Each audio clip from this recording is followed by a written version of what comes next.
I've stopped counting the number of times I've been asked what it was like to be raised in the home of world-renowned Dr. Stephen R. Covey and his 7 Habits. When I was growing up, my parents were simply my parents, and while they were kind and good, they were also embarrassing. When I was a teenager, strangers would approach me, hug me, and start crying on my shoulder and confide, "I want you to know that your dad's book changed my life." I was 17 years old thinking, "Are you serious? Do you realize that my dad wears velour sweatpants and a dress shirt and boat shoes, and he changed your life?" I remember the time in grade school when my dad showed up for lunch and started singing a tune he'd made up on the spot called "I Love My Family" while standing in the lunch line with me. My friends thought it was funny. I thought I was going to die. To top it off, Dad was bald. The humiliation. It wasn't until after that I had any clue as to the gift I had been given as a child. At age 19, when I finally picked up one of my dad's books and began reading what he had to say, I thought, wow, my dad is really smart. He's matured a ton. He has matured a ton. It brought back all the lessons I had learned throughout my life. As the fourth of 9 children growing up in the 7 Habits home, I was surrounded by this content. Not only did Dad teach us the principles he wrote about, but he considered us his most valued students. He tried out all his material on us, yet analogous to fish who discovers water last, we were so immersed in the element that we were unaware of its presence. As I began my career, I became increasingly aware of the profound nature of the 7 Habits. I decided to write a teenage version of the book called The 7 Habits of Highly Effective Teens. Luckily for me, I didn't have teens at the time. Now that I have them, I take back everything I said. Okay, I'm going to skip here a little bit. I'm going to skip forward a little bit more.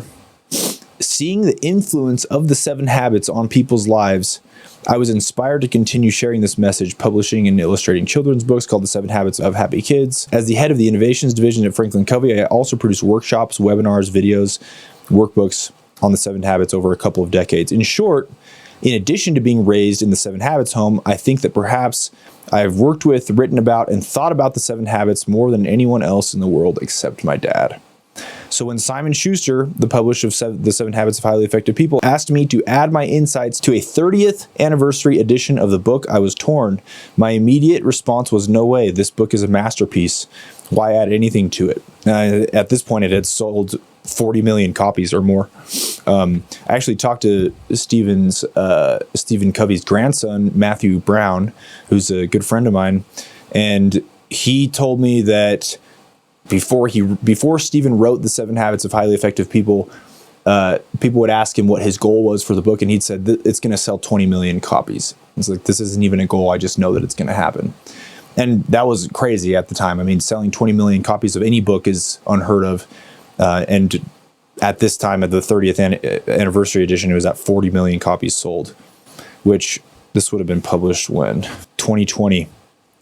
That's pretty cool. So what I do when I study new books, I do this with my scriptures. I do this with really any new book that I'm trying to study deeply, is I'll put the date that I started the book. So today's November, is it the 3rd? 2025. Start.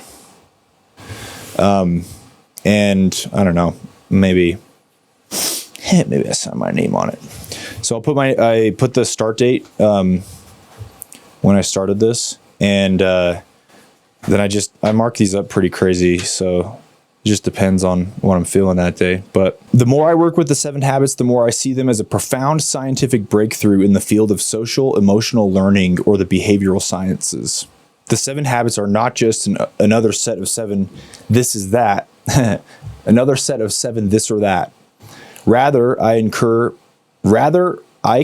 with what Jim Collins wrote in the foreword to this book. That's such a flex. Jim Collins is incredible. Good to Great, Built to Last. I think he's a co-author of Built to Last, but the sole author of Good to Great. I think of what Stephen Covey did for personal effectiveness as analogous to what the graphical user interface did for personal computers. There had been hundreds of years of accumulated wisdom about personal effectiveness, from Benjamin Franklin to Peter Drucker, but it was never assembled into one coherent, user-friendly framework. Covey created a standard operating system, the Windows, for personal effectiveness, and he made it easy to use, Jim Collins said. Geez, what an endorsement. The 7 habits are currently being applied by students in thousands of elementary, middle, and high schools around the world. I don't think this is the case anymore, unfortunately. Maybe it is, but that's kind of what I want to do, is like, I want to throw my hat in the ring to bring these principles back to life somehow. 50 views at a time. Okay. The principles, metaphors, and stories in the 7 habits can be life-changing. I received a letter from a 16-year-old girl who had just learned about the concept of think win-win at school. She wrote, "Dear Sean, it's really hard trying to break the habits I've formed along the path of life." Geez, that's relatable. "One of the major things is that I've stopped trying to compete with this girl at school. She's very bumptious." Sorry, I just learned this vocab word. I think it's too cool. Bumptious? What? I don't even know what that means, guys. It's very bumptious, which means rude, forward, and pushy. What would that word be right now? Do you know? Bumptious. She was bumping. And also interested in the same things I am, so we've been pushed together a lot. In the past, I've let my dislike for her poison my enjoyment of certain things, like the school play and speech tournaments. Well, I'm getting so much better at this. I've forgiven her and moved on. Today, I wrote in my journal a note to myself telling me to remember life is not a competition. And you know what? I feel so much better. I feel like I have like this huge burden lifted off my back. All right, guys. 7 Habits of Highly Effective People is the way to live the most happiest life everest.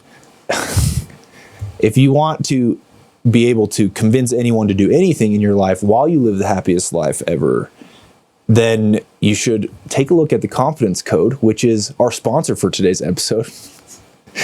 It's our sponsor because I created the Confidence Code after working for 12 years with the greatest sales reps in the world, the most tenacious, ambitious people ever. I was able to glean from them and learn in my process of managing and working with sales reps, the highest performing, most just hustled, ambitious, tenacious sales reps. I was able to glean from them and document things that helped us scale our sales program. And I turned that into now what's called the Confidence Code. The Confidence Code is a body of work that has 3 sections in it. So the first section helps you become the best version of yourself and maximize your hardware, what you're built from. If you don't know the capabilities you already have internally without having to develop anything else, you don't have to put any ounce of effort except for just seeing what you're capable of. You can't ever be confident in those things. If I don't know that, I'm naturally charismatic and I don't take a look at that, then I'm never able to be confident in that skill. That's not necessarily a character thing. It's not at all, actually. But if I don't understand the things what I'm built from, the substance in me, my ability to go create the future, and my ability to do it in a way that makes the world a better place and people happier, that I'm never going to utilize those things about me that if I don't understand them. So that's the first section of the Confidence Code, is helping you become the best version of yourself. The second section of the Confidence Code is basically sales performance psychology applied. So I take sports psychology principles that we used in my last job to have the highest performing sales reps on planet Earth, who were in the hardest sales environment you could possibly be in, cold contacting. And we used this as an athlete would use it like a course for sports psychology that actually worked and helped them perform better. And I turned that into the second section of the Confidence Code, where we focus on your ability to create a vision for the future, focus, be present, and engaged in a way that you're your best self, showing up door to door, person to person, call to call. It's your standards of excellence. This goes over so many things in the second section. The third section is how you actually talk with people in a way that is the most effective, but it's different than what I've seen other people go through. It's from your body language to your tone of voice, the tonalities with which you speak, to the script itself. How can you build the most compelling way to approach and talk with someone to convince anyone to do anything? The only problem that you'll have is deciding whether or not that person should be convinced to do anything, which is why we have section 1 and 2, to make sure that you're on track and a good person. So that's the Confidence Code. If you guys feel so inclined, please check it out and see if this is something that's worth your while. It's $457, so it's not cheap. But what I will say is compared to the results that it will get you, this is possibly the cheapest thing you could ever acquire to get this type of results that I've seen people use with this exact formula for sales that is now enhanced and way better than it's ever been. So check that out. Let me know if you guys have any questions, and I'll see you guys in the episode. And I remember this email from a president of Mississippi Power, Anthony Wilson, who wrote, in the 90s, when the threat of deregulation presented unprecedented challenges to our industry, our company turned to the 7 Habits to move us forward. We trained every employee from top to bottom in Covey's 7 Habits and principle-centered leadership, and instilled these habits into our culture. In 2005, Hurricane Katrina ravaged our 23-county service territory, knocking out power to all our customers. We had to bring in 12,000 line personnel from around North America, but we didn't have enough supervisors to lead them. We entrusted our employees to take leadership roles in this emergency response because we knew how to begin with the end in mind and seek first to understand, and so forth, the habits of the 7 Habits of Highly Effective People. They performed brilliantly. We were able to get the power back on in 12 days, a feat described by USA Today at the time as a case study in crisis management. We had an empowerment culture that was able to step up and lead, make quick decisions, and innovate amid total devastation. The 7 Habits remained woven into the fabric of our high-performing culture. I just wanted to thank you. That is the power of principles. That is the power of the 7 Habits. I hope you find the insights I have included throughout this book to be helpful. Geez, guys, I'm just thinking back to all the cool experiences that I've had with this book. I'm really excited to dive into it with you. So what I want to do is, this is going to be kind of a podcast style. I don't know what it's going to turn into. Read along, follow along of the 7 Habits of Highly Effective People. I would highly encourage you, get your own copy of the book. We can put a link in the description of this video. Get your own copy of 7 Habits of Highly Effective People. I'll make like 2 cents from Amazon affiliate stuff on you, which will be so good for my unemployed self right now. And follow along and actually let the words change your life as you do them. And my goal will be to just give insights and understanding as to how this is applying to me right now and how I've seen it affect massive change in the lives of the people that I watched it change their lives completely. Okay. In more than 25 years of working with people in business, university, and marriage and family settings, I've come in contact with many individuals who have achieved an incredible degree of outward success, but have found themselves struggling with an inner hunger, a deep need for personal congruency and effectiveness, and for healthy, growing relationships with other people.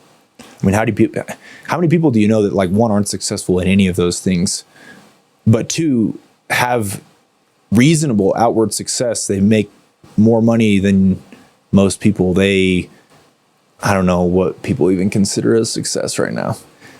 Influencer types, right? You think that they're successful, but then you peek into their lives, or you get a glimpse and you see that they have a deep need for personal congruency, as this says, for effectiveness with healthy, growing relationships with other people, and that they don't have those things. I suspect some of the problems they have shared with me may be familiar to you. And let's see just, I guess, how familiar these are still. I found that every time I went through this book, all of these problems still felt very familiar to me, or at least with the people that I had worked with in some sort of way.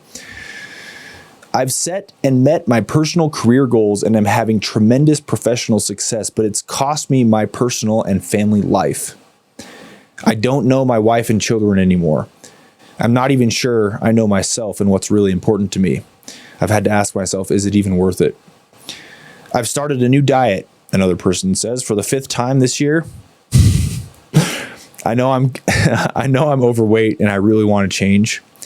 I read all the new information, I set goals, I get myself all psyched up with a positive mental attitude, and I tell myself I can do it, but I don't. After a few weeks, I fizzle. I just can't seem to keep a promise I make to myself.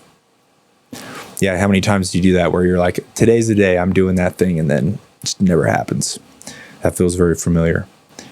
I've taken course after course on effective management training. I expect a lot of my employees, and I work hard to be friendly toward them and to treat them right, but I don't feel any loyalty from them. This sounds also familiar. I think if I were homesick for a day, they'd spend most of that time gabbing at the water fountain. Why can't I train them to be independent and responsible, or find employees who can be? I was just working with a a client slash friend of mine who expressed something very similar, and are the solution to the problems that she was experiencing with not being able to get her employees to perform and feeling like she was slaving away, giving everything to them, but there was just no loyalty back. The answer to all those problems that's completely changed their culture now is they all came from the 7 Habits of Highly Effective People. And I kind of felt bad as we were going through the like reconstruction of how they talked with customers and how they aligned incentives in their business for the employees, how they turned every employee into someone who was serving the customer, and how they saw that that was cohesive together. She said that it completely changed the energy of the environment, the working environment for her employees, but her clients could also feel it. And I couldn't help but think that like this is like a cheat code, because I'm not doing anything except for just looking at the 7 habits and saying like, what would Stephen Covey do? But because they're based on true principles of alignment, and because they take into account that you're working with real human beings and they have real needs, all of them, employees, management, customers, clients, it can be pretty magical when you align all of the incentives and treat people as people who are genuinely and fundamentally good. Here's another of the problems that the 7 habits is trying to solve. My teenage son is rebellious and on drugs. No matter what I try, he won't listen to me. What can I do?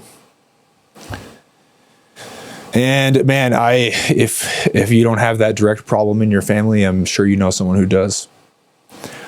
Another one, there's so much to do. There's never enough time though. I feel pressured and hassled all day, every day, 7 days a week. I've attended time management seminars. Do people do this anymore? Do they attend time management seminars? I mean, I have some friends who were at a sales conference recently, so maybe that's the equivalent. And I'm sure there's webinars and things like that that are very similar. I've attended time management webinars, and I've tried half a dozen different planning systems, or I've watched half a dozen different YouTubers, influencers that claim that they're the truth. They've helped some, but I still don't feel I'm living the happy, productive, peaceful life I want to live. Another person, I want to teach my children the value of work, but to get them to do anything, I have to supervise every move and put up with complaining every step of the way. It's so much easier just to do it myself. Why can't children do the work cheerfully and without being reminded? I think a lot of people feel that about employees as well. It's like, why can't people just do their jobs well? Why can't people just take pride in their work? I'm busy, really busy, but sometimes I wonder if what I'm doing will make any difference in the long run. Oof. I'd really like to think there was meaning in my life, that somehow things were different because I was here. I think if people were able to not self-medicate so much with social media, you'd probably be able to have some moments where you can sit down and be like, man, is what I do, does it even matter? I see my friends or relatives achieve some degree of success or receive some recognition. And I think this one, maybe if Covey lived in the social media era, he'd probably say something about Instagram here or something. I don't know. I see my friends and relatives achieve some degree of success or receive some recognition, and I smile and congratulate them enthusiastically, but inside I'm eating my heart out. Why do I feel this way? Yeah, and don't you feel that? It's like you can't get away from people's success, and just like you're captivated by the life that they live that you wish that you could live, but inside you just hate them at the same time. Yeah. I have a forceful personality. I know in almost any interaction, I can control the outcome. So many people that I know who are even reasonably successful in business are like this. Most of the time, I can even do it by influencing others to come up with the solution I want. Sounds like manipulation. I think through each situation, I really feel the ideas I come up with are usually the best for everyone. But I feel uneasy. I always wonder what other people think of me and my ideas.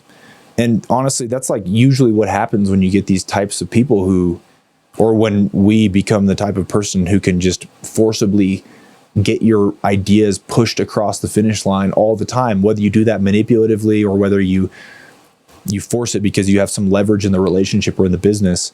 And everyone that I know who's good at doing that, they have extreme unease about what people think about them.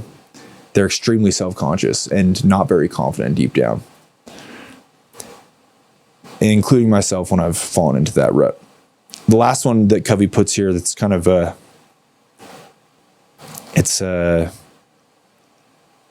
it hits home, I think, if you're married. My marriage has gone flat. We don't fight or anything. We just don't really love each other anymore. And I say this hits home because if this isn't something that's happening to you, or if you're not married, you probably know somebody that this is happening to, if not your own parents. My marriage has gone flat. We don't fight or anything. We just don't love each other anymore. We've gone to counseling. We've tried a number of things, but we just can't seem to rekindle the feeling we used to have.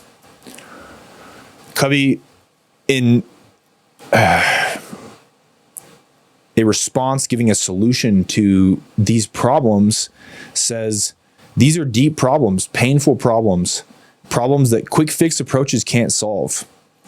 A few years ago, my wife Sandra and I were struggling with this kind of concern. One of our sons was having a very difficult time in school. He was doing poor academically. He didn't even know how to follow the instructions on tests, let alone do well on them. Socially, he was immature, often embarrassing those closest to him.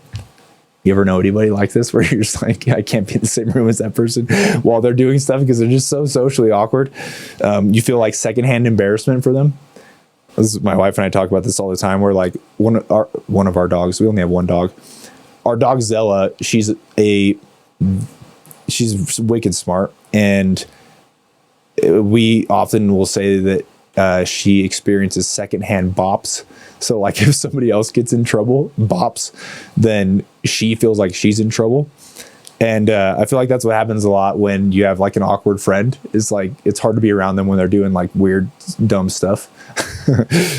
Because you experience secondhand embarrassment, you know? So apparently they were feeling this with their child.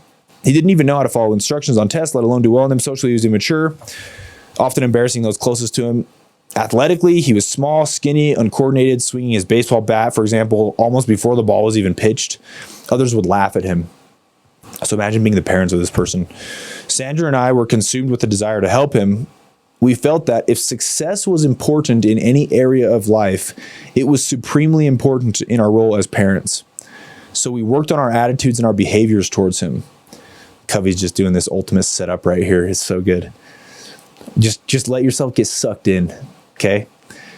So we worked on our attitudes and behaviors towards him. We tried to work on his. We attempted to psych him up using positive mental attitude techniques. If you're in sales or like business or whatever, you just psych yourself up all the time. It's like what you're fighting for, you know, who you're fighting against, how much you're going to prove your parents wrong. So you try to psych yourself up. We psyched him up using positive mental attitude techniques. Come on, son. You can do it. You know you can. Put your hands a little higher on the bat. Keep your eye on the ball. Don't swing till it gets close to you. And if he did a little better, we would go to great lengths to reinforce him. That's good, son. Keep it up. When others laughed, we reprimanded them. Leave him alone. Get off his back. So man, they sound like amazing parents just standing up for their kid. He's just learning, we would say. And our son would cry and insist that he'd never be any good and that he didn't like baseball anyway. Nothing we did seemed to help, and we were really worried. We could see the effect this was having on his self-esteem. We tried to be encouraging and helpful and positive, but after repeated failure, we finally drew back and tried to look at the situation on a different level. And again, I'm going to give away a little bit of the punchline here, but Covey is always coming back to this idea that the way you affect change in your life is to see things differently. You can work on your attitudes and your behaviors. You can try a little harder. You can think a little differently. But if you can see things differently, that's the way to win always. And as he's about to state here, it brought about profound change. We tried to look at the situation on a different level. So there you go, at like seeing things differently.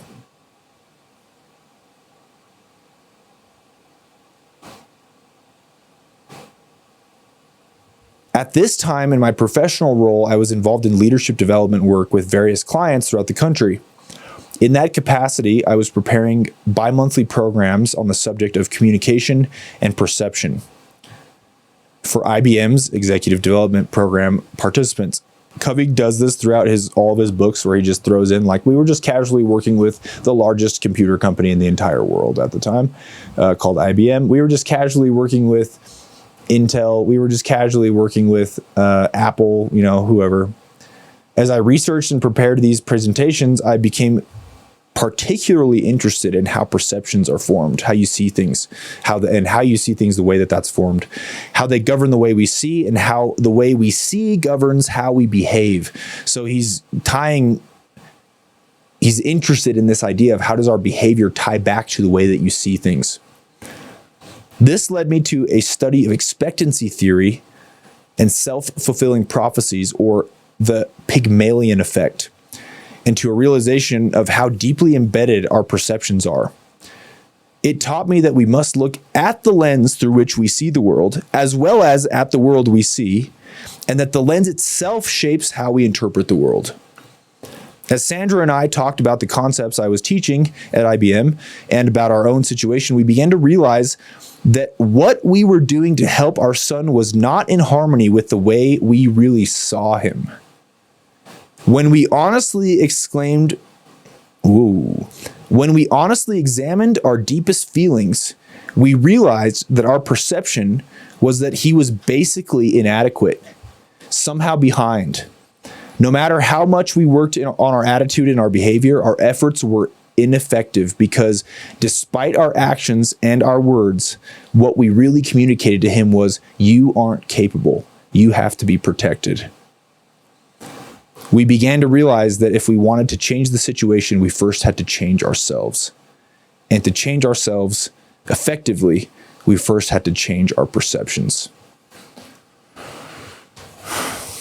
All right, episode 1, I'm going to stop right there because that's the setup. The setup is every effort that you make in trying to change who you are to experience different results in your life than what you're experiencing now, because you are achieving some level of result across all the areas of your life. At work, in sales, that's going to look like dollars. It's going to look like accounts, deals, production of some sort. In your marriage, in your romantic relationships, it's going to look like something like love, or the feeling of love. That's the result of a relationship, a deep marriage type, significant other relationship. In your friendships, it might also look something like love or reciprocity, but there are results across every facet of your life. And you're achieving some level of result. And if you could quantify, if you could put a number to those results, you would see that you're performing better or worse than other people around you. Covey's thesis to start off his book, the seminal work of the 7 Habits of Highly Effective People, is that the way to increase the results of your life positively so that you have more of the good things that last the longest is to change the way you see things. It's to change how you see the world. Because if you can change how you see the world, you effectively will change yourself and the attitudes and the behaviors that flow from seeing things as they really are. Seeing things as they really could be, as we're going to get to off into the future, creating goals that are actually in line with what's going to bring about the most success and the most happiness for the most amount of people longest term, and especially for the relationships that matter most to you. The way that you see that, how you look at the problems that you need to solve in order to increase those results, is far more important than this incremental grit and bear it sort of behavior attitude adjustment changes that you do to, gradually increase your results over time. So, guys, if you got any value out of this, do me a favor and just leave me a comment of what you're learning. And if you can grab a copy of the 7 Habits of Highly Effective People and go through it with me, I would really love to know what you got out of this first little section. I tend to ramble so much that I might end up, and there's honestly just so much good stuff packed behind these words, we might end up just doing one small section at a time per episode, but I'd love to know what you guys think about what we talked about today and the influence that your perceptions can have on the changes that you try to make in your own life and how that solves the problems that we talked about here. Make sure that you like and subscribe, guys, because we got some good stuff coming. All right, I think that's it. I'm Hayden Schapp. I'll see you guys in the next one.